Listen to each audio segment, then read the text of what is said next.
বন্দে পুরুষোত্তম।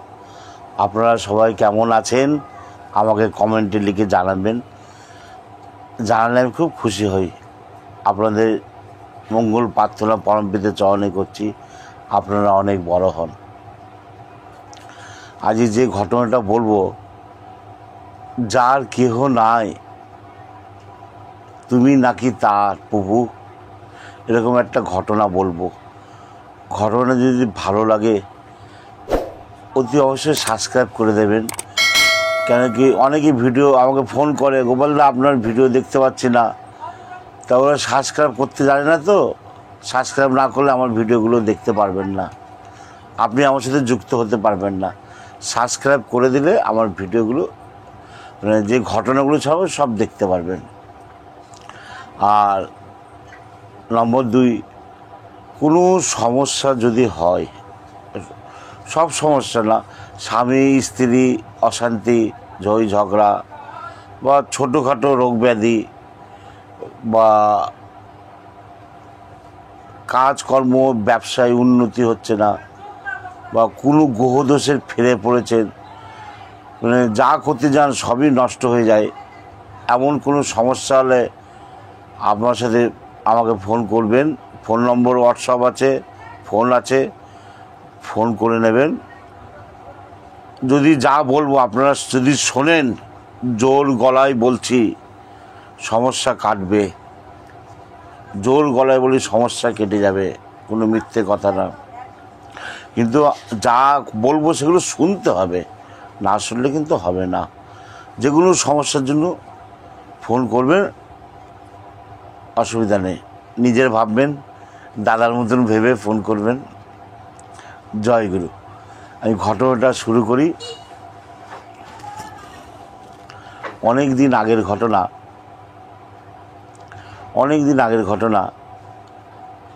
দোকানে, মানে আমার ফার্নিচারের দোকানে দুটো সিংহাসন বানিয়ে রেখেছিলাম। তা সিংহাসন দুটো, একটা পার্টি আসবে, পার্টি এসে বলছে আমাকে সিংহাসন দুটো দিয়ে দাও। সে কিছু অ্যাডভান্স দিল, সিংহাসন দুটো আমরা রেডি করলাম।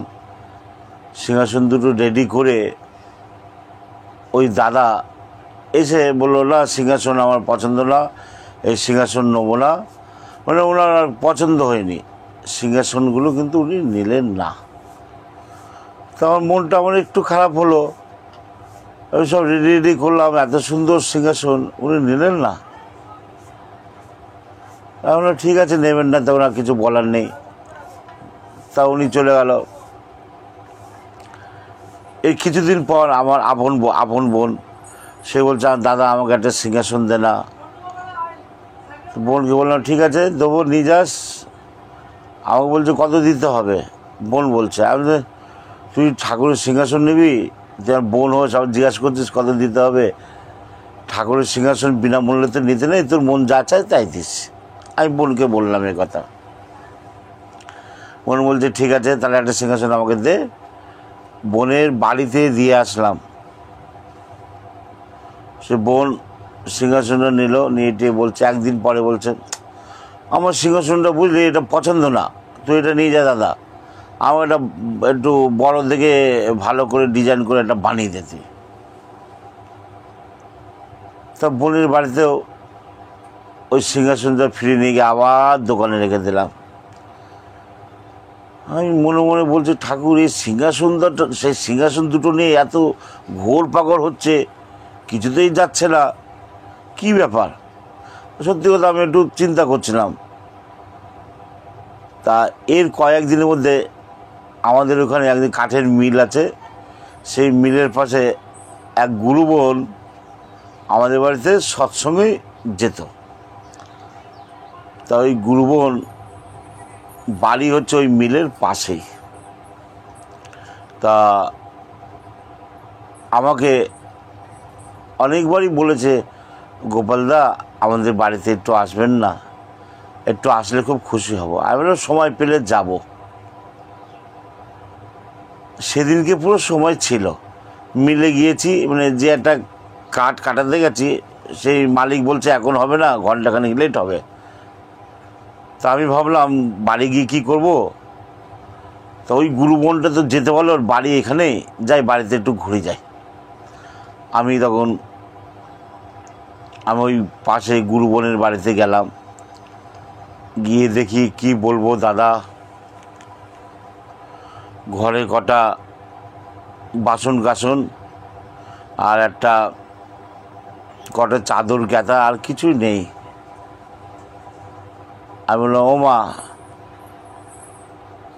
ঠাকুর কই? দেখি ঠাকুরকে একটা ইটের ওপরে, ইট না, একটা কাঠের তক্তার ওপরে খবরের কাগজ পেতে, ঠাকুর পেতে ওখানে পুজো করে। আমি বললাম মা, ঠাকুরকে ওইখানে রেখেছ? ওই মা বলছে বাবা, আবার সিংহাসন কিনবো, আমার সেই ক্ষমতা নেই। আমি সিংহাসন কিনবো সেই ক্ষমতা আমার নেই বাবা। অনেক চেষ্টা করেছি, সিংহাসন কিনতে পারিনি। কোনোদিন দুবেলা জোটে, কোনোদিন জোটে না, কোথা থেকে সিংহাসন কিনবো? তা আমাকে জিজ্ঞেস করছে বাবা তুমি কি কাজ করো? আমি বললাম ফার্নিচার দোকান। তা বলছে আপনার ফার্নিচার দোকান গোপালদা? আমি বললাম আজ্ঞে হ্যাঁ। তা উনি সাহস পাচ্ছে না বলার, আমাকে বলছে দোকানে সিংহাসন থাকে? আমি বললাম হ্যাঁ আছে, দুটো আছে। ওই যে সিংহাসন দুটো, কোনো জায়গায় গতি হচ্ছে না। আমি বললাম হ্যাঁ আছে। বলছে ও আচ্ছা আচ্ছা। আমি বললাম তুমি সিংহাসন নেবা মা? আমাকে বলছে আমাকে দেবা, কিন্তু আমার যে পয়সা নেই, আমি কি করে কিনবো? আমি বললাম মা, পয়সা নেই তো কি হয়েছে, এই সিংহাসনে কে বসবে? আমার মালিক বসবে, আমার মালিক বসবে। আমি সিংহাসন তোমাকে দেবো, আর আজই দেবো। এই কথা বলার সঙ্গে সঙ্গে ওই মা পাশের বাড়ি তার যা থাকে, যা এসে বলছে আর একটা সিংহাসন হবে গোপালদা? আমরা কেন, তাহলে আমিও একটা নিতাম। মানে দুই জায়ের একই অবস্থা, খুব কষ্টের জীবন। তখন আমি ওনাদেরকে বললাম মা চিন্তা করো না, তোমার সিংহাসন আজই হবে। আমি সঙ্গে সঙ্গে দোকানে মিস্ত্রিকে ফোন করলাম, আমি বললাম ওই সিংহাসন দুটো ভ্যানে করে পাঠিয়ে দিত, এই ঠিকানায় সিংহাসন দুটো পাঠিয়ে দে। যাই হোক, সিংহাসন দুটো বলতে না 1 ঘন্টার মধ্যে ভ্যানে করে চলে আসলো। সিংহাসন দুটো দুই মাকে দুটো দিলাম। বলছে বাবা কত দাম? আমি বললাম মা, দুটো যা 350 টাকা করে দিবা, আমার কাঠের পয়সা দিতে হবে না, বানানো মজুরি পালিশের পয়সাটা দাও, কাঠের পয়সা দিতে হবে না। ওইসব সিংহাসন তো অনেক কাঠের ছাট দিয়ে হয়ে যায়, ও অসুখ গায়ে লাগে না ওগুলো। হ্যাঁ, আমি 350 টাকা করে দিও। তা আমি বললাম 350 টাকার চিন্তা নেই, তুমি 5 টাকা 10 টাকা যখন পারবা তখন দিও। ওই মা দুটো ঝরঝর করে কাঁদছে, ঝরঝর করে কাঁদছে। সেই সিংহাসন ওখানে পেতে দিলাম। ওরা বলছে গোপালদা আপনি ঠাকুরকে পাতেন? আর মা সাদা কাপড় নেই? বলছেন না সাদা কাপড় নেই। আমি সাদা অঙ্ক খাতে কাগজ দাও, সাদা কাগজ দিয়ে ঠাকুরকে, বড় মাকে, বড়দাকে, আচার্যদেরকে বসালাম, বসিয়ে সাদা ফুল নিয়েছে ঠাকুরকে দিলাম, দিয়ে ধূপকাঠি ধরালাম। ধরে আমি বললাম মা তোমরা একটু বসো এখানে, সবাই মিলে ধ্বনি দাও। সবাই মিলে ধ্বনি দিল, ঠাকুর বসালাম। আর চিন্তা করো না, আজকের পর থেকে তোমাদের আর অভাব থাকবে না। যে মালিকের জন্য প্রাণপণে চেষ্টা করে তার কি অভাব থাকতে পারে? তার অভাব থাকবে না। কি বলবো, দাদা মায়েরা শুনলে অবাক হয়ে যাবেন। আমি তখন থেকে চলে আসলাম। পরে 5-6 মাস পরে আমি আবার ওই কাঠের মিলে এসেছি, আবার ওরকম করে ওই বাড়িতে গেছি। আমি গিয়ে বললাম, মা জয়গুরু, কেমন আছেন? বলছে, বাবা খুব ভালো আছি। তা আমার ছেলে মুদিখানার দোকান দিয়েছে। দেখি ঘরে ঠাকুর জন্য সুন্দর করে কাপড় টাপড়, পাশ বালিশ টালিশ বসিয়ে সব সুন্দর করে সাজিয়েছে। নিজেদের জন্য একটা ছোটোখাটো একটা খাট কিনেছে। যাই হোক, খাট না চৌকি কিনেছে, কম পয়সা চৌকি কিনেছে। যাই হোক, ঘরের অবস্থা ঘুরে গেছে। বলছে, দাদা এখন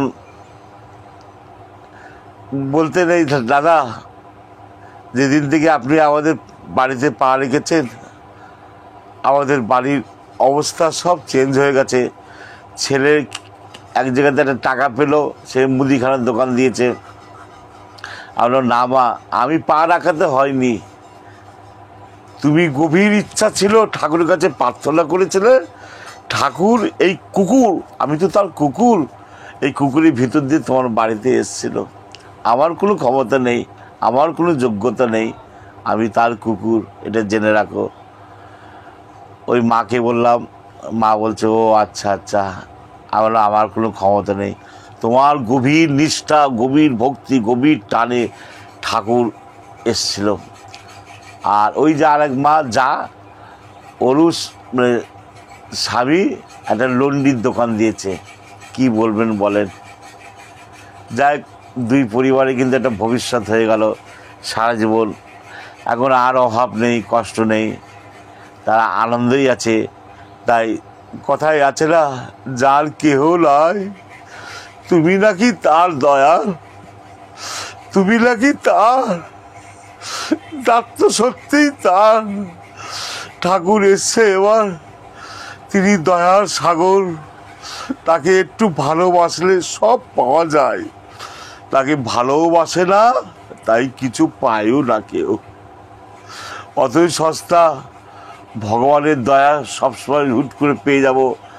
ওই একটু স্মৃতি করলাম, সৎসঙ্গই গেলাম, একটু দৃষ্ট কাজ করলাম, ঠাকুরের সব পেয়ে যাব, অত সস্তা না। তাকে পেতে গেলে গভীর প্রেম, গভীরভাবে নিজের পরিবারের মতন ভালোবাসতে হয়, তবেই তার দয়াগুলো অনুভব করা যায়। এই ঘটনাটা এইখানে আজকে শেষ করলাম। আর সবাইকে বলছি, যারা যারা ভিডিওটা দেখছেন, দাদারা ও মায়েরা, আপনাদেরকে দেওয়ার কিছু ক্ষমতা আমার নেই। আমার জীবনের উপলব্ধি দিয়ে বলছি, ঠাকুরকে একদম নিজের মতন ভালোবাসবেন। নিজের মতন মানে কি জানেন? আপনি যখন সকালবেলা ঘুম থেকে উঠে চা, বিস্কুট, পাউরুটি, মুড়ি অনেক কিছু খান, ঠাকুরকে বলবে, ঠাকুর এলো তুমিও খেয়ে নাও, ঠাকুরকেও দিলেন। দুপুরবেলায় যখন রান্না ভাত খান, সেই ভাত তরকারি ঠাকুরকে দেবেন, কোনো আলাদা ওই ফল মিষ্টি দেওয়ার দরকার নেই। সে তো আমার ঘরের মানুষ, আমি তাকে পর করে রাখবো কেন? ঠাকুর তো নিজেই বলেছে, আমি কি তোর পরিবারের কেউ না? ঠাকুর অনেক দুঃখ করে বলে গেছিলেন, তোর পরিবারের একজন করে নে না আমাকে। ঠাকুর তো এইটুকুই চেয়েছে, আর তো কিছু চাইনি। এইটুকু যদি ঠাকুরকে দিতে না পারি, এর চেয়ে অধম, এর চেয়ে মূর্খ এই পৃথিবীতে কেউ নেই। তাই ঠাকুরকে এইভাবে ভালোবাসবেন। আমি তো তাই করি, যেদিন যেমন রান্না হয়। আজ আলু ভাত, আলু মাখা ডাল হলো, ঠাকুর আমি এরকম বলি, আমরা ঠাকুর আজ আলু মাখা ভাত হয়েছে, আসো খেয়ে নাও, তুমি আমার ভিতর দিয়ে খাও। সন্ধ্যাবেলা যেদিন যেমন টিফিন হয়, কোনোদিন ম্যাগি হলো, কোনোদিন চাউমিন হলো, কোনোদিন মুড়ি চানাচুর হলো, সবার বাড়িতে একদিন নানান বিভিন্ন রকম হয়। ঠাকুরকে বলবে, ঠাকুর আসো তুমিও খাও আমাদের সাথে, ঠাকুরের নাম করে খেয়ে নেবে। এইভাবে ঠাকুরকে নিজের মতন ভালোবাসবেন। এইভাবে ভালোবেসে দেখুনই না, একটা মাস করেই দেখুন না, জীবনে কি আসে। এমন হয়ে যাবেন, শুনে রাখেন, আস্তে আস্তে এইভাবে যদি ভালোবাসতে পারো, আস্তে আস্তে ঠাকুর আপনার ভিতরে জাগ্রত হবে। আপনারা একজন দেবতা হতে পারবেন, মায়েরা দেবী হতে পারবেন। শুধু ভালোবাসাতে ঠাকুরকে জয় করা যায়, আর কোনো কিছু রাস্তা নেই ঠাকুরকে জয় করতে পারবেন। এই যে সৎসঙ্গ করছেন, ইষ্টবিধি করছেন, এগুলো সব নিজের লাভ। ঠাকুর বলছে ও শালা, আমার কি তাতে? ইষ্টবিধি করছিস, নামধান করছিস, সৎসঙ্গ করছিস, তোর ভালো, তা আমার কি? আমাকে তোর পরিবারের একজন করে নে না, এটাই তো ঠাকুর চেয়েছিল। এইটুকু করার চেষ্টা করুন। আপনাদের কাছে হাজার হাজার মানুষ একদিন আসবে, সবাইকে মঙ্গলের পথ আপনাদেরকেই দেখাতে হবে। আপনারা একজন দেবতা, একজন দেবী হয়ে যাবেন, এটা গ্যারেন্টি, কোনো গল্প বলছি না। যারা মা কালী পুজো করছে, যারা শিব ঠাকুর পুজো করছে, যারা শ্রীকৃষ্ণ হরিনাম করছে, যারা রামকৃষ্ণ ঠাকুরকে করছেন, যারা যেখানে করছে তাই করুন। যে যাকে ভালোবাসছেন তাকেই ভালোবাসুন, কোনো বাধা নেই। কারণ তিনি তো এক, তিনি তো এক, তিনি তো এক, তিনি তো আলাদা ভিন্ন নয়। সূর্য যেমন এক, হাওয়া হয়, হাওয়ায় অক্সিজেন আসে, আমরা বেঁচে যাই, হাওয়া এক, আকাশ এক, জল এক, মাটি এক, তিনিও এক। যে যাকে মন চাই তাকে পছন্দ করে ভালোবাসুন, কিন্তু ভালোবাসার মতন, নিজের মতন ভালোবাসুন, তাহলেই তাকে পাবেন। জয় গুরু। আজকে এই ঘটনাটা এখানেই শেষ করলাম। সবার মঙ্গল প্রার্থনা করি। যে যার সমস্যা হবে অতি অবশ্যই নিজের মনে করে ফোন করবেন, কোনো অসুবিধা নেই। যতটুকু হয় বলে দেবো, আপনারা করবেন, আপনাদের মঙ্গল হবে। জয় গুরু, বন্দে।